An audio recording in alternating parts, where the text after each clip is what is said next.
بسم اللہ الرحمن الرحیم۔ السلام علیکم۔ آپ دیکھ رہے ہیں D D P Analytica.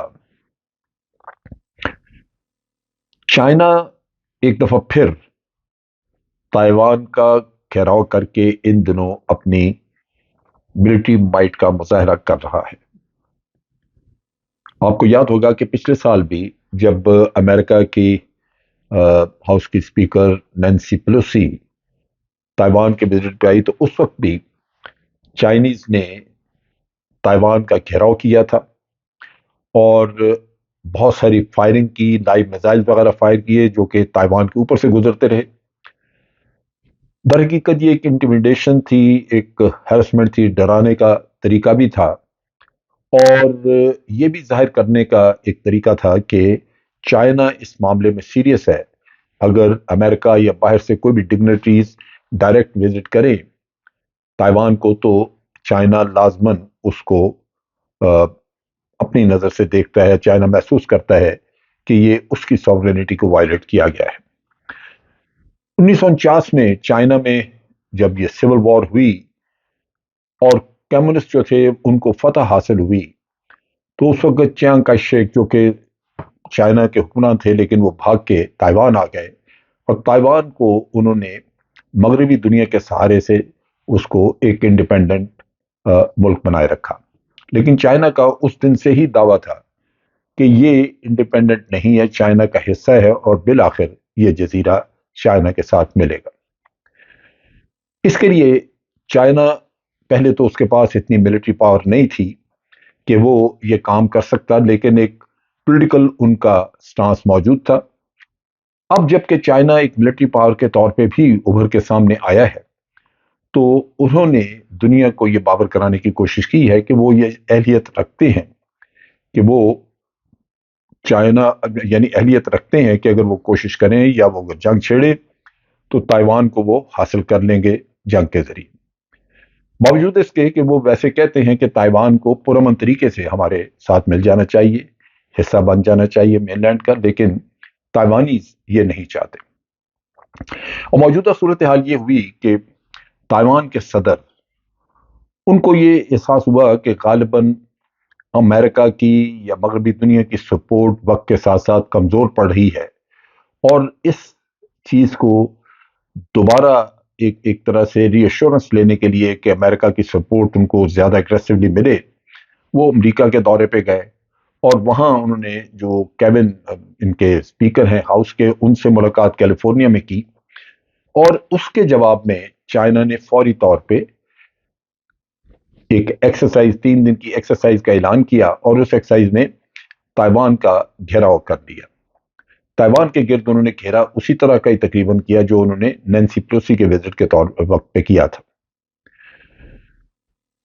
China سمجھتا ہے کہ کوئی بھی ڈپلومیٹک ایکٹیویٹی یا ڈپلومیٹک میٹنگز جو تائیوان کے ساتھ کی جاتی ہیں امریکہ کی طرف سے یا کسی غیر ملکی کسی اور ملک سے، وہ چائنا کو قبول نہیں۔ چائنا سمجھتا ہے کہ یہ اس کی سوورنٹی کے خلاف ہیں، لہٰذا وہ ریٹیلیٹ کرے گا۔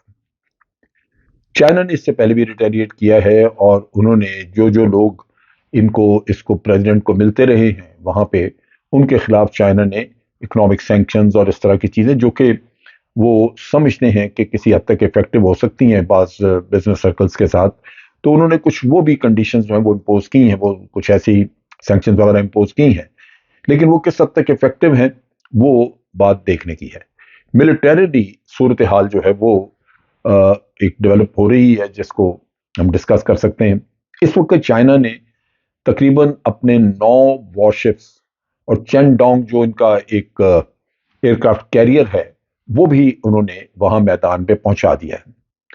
اس ایئر کرافٹ کیریئر کے اوپر تقریباً 70 کے قریب جہاز موجود ہیں اور آپ یوں سمجھ لیجئے کہ اس جنگ میں چائنا کو 70 جیٹ ایئر کرافٹ کی سپورٹ حاصل ہوگی۔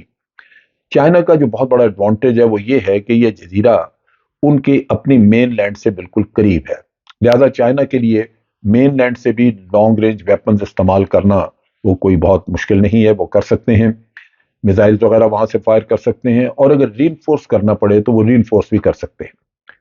دوسری طرف امریکہ نے بیان دیا کہ چائنا